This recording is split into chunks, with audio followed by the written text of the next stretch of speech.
ओम श्री परमात्मने नमः। अथ त्रयोदश अध्याय। गीतार प्रारंभ रे धर्मक्षेत्र कुरुक्षेत्रर नाम तो दिगला, किंतु सेही क्षेत्र वस्तुतः केउठी रही सेही स्थलर परिचय देवा शेष रही, जहाकू स्वयं शास्त्रकार प्रस्तुत अध्याय स्पष्ट कले। हे कौंतेय, यही शरीर ही गोटे क्षेत्र, जे एहाकू जानी थाए से क्षेत्रज्ञ अटे। से एथिरे लिप्त होई न थाए, बरं निर्लिप्त अटे, एहार संचालक। हे अर्जुन, संपूर्ण क्षेत्र रे मो ही क्षेत्रज्ञ अटे। अन्य महापुरुषंक मध्यरे निजकू तुलना करी कहिले।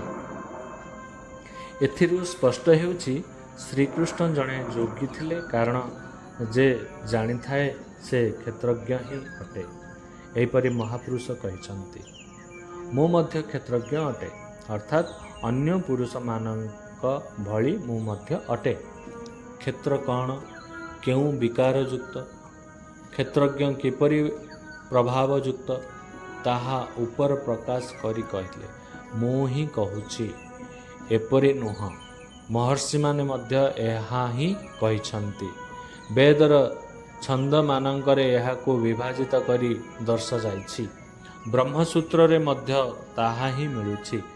शरीर रूपी क्षेत्र कौन, एतिकी ही अटे, एतिकी ही देखा जाइछि। एहार उत्पत्ति जहाँक लंबा हाथ रहिछि, ताहाकू गणना करी विस्तृत भावरे कहिले, यथा अष्टधा मूल प्रकृति, अव्यक्त प्रकृति, दश इंद्रिय एवं मन तथा इंद्रियंक पांच विषय आशा, तृष्णा एवं वासना, एपरि एही विकार मानक सामूहिक मिश्रण ही एही शरीर।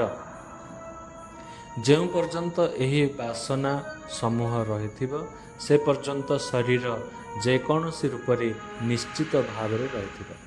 एहा ही क्षेत्र अटे। जेउथि बरे बुझिथिबा भलमंद बीज संस्कार रूपरे उत्पन्न होइथाय, जे एहार पार पाइथाय से क्षेत्रज्ञ। क्षेत्रज्ञर स्वरूप को कहवाकू जाई से ईश्वरीय गुण धर्म वर्णना करी कहिले जे क्षेत्रज्ञ एही क्षेत्र रे प्रकाशक अटंती। से कहिले जे साधनार पूर्ति काल रे परम तत्व परमात्मांक प्रत्यक्ष दर्शन ही ज्ञान अटे। ज्ञानर अर्थ हेउछि साक्षात्कार। एहा व्यतीत जहा किछि रहिछि ताहा अज्ञान अटे। जानिमा योग्य एकमात्र वस्तु हेउछि पर ब्रह्म।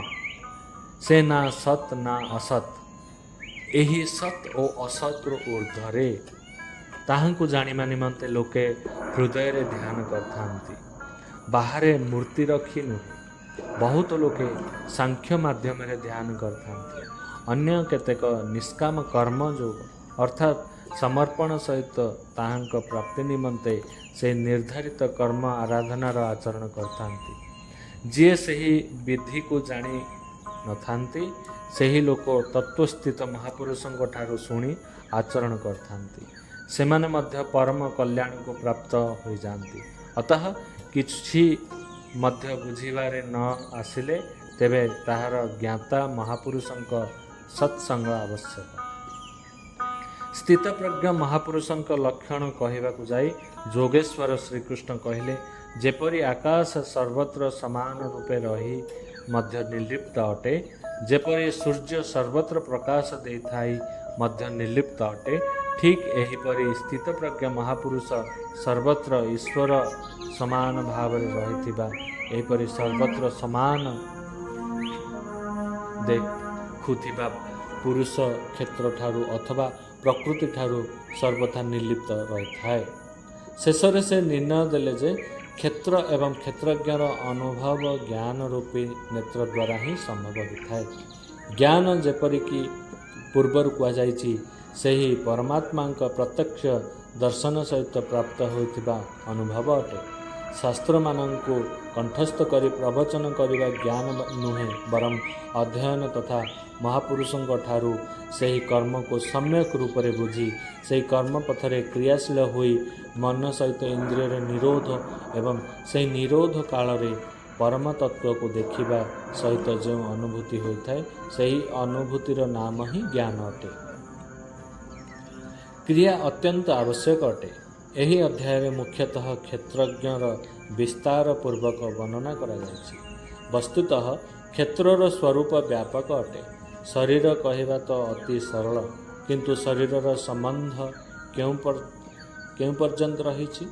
संपूर्ण ब्रह्मांड मूल प्रकृतिर विस्तार मात्र। अनंत अंतरिक्ष पर्यंत आपणक शरीर विस्तारित। तद्वारा आपणक जीव ऊर्जस्फीत हुए। ताहा व्यतीत आपण बंची पारिबे नाही। एही भूमंडल, विश्वजगत, देश प्रदेश एवं आपणक एही देखा जाउथिबा शरीर से प्रकृतिर एक खंड मध्य नुह। एही प्रकार क्षेत्र को ही एही अध्याय विस्तार पूर्वक कुआ जाइछि। एही प्रकार श्रीमद् भगवद गीता रूपी उपनिषद एवं ब्रह्म विद्या तथा योग शास्त्र विषयक श्री कृष्ण एवं अर्जुन संवाद क्षेत्रज्ञ विभाग योग नाम त्रयोदश अध्याय संपूर्ण होला। ओम श्री परमात्मने नमः।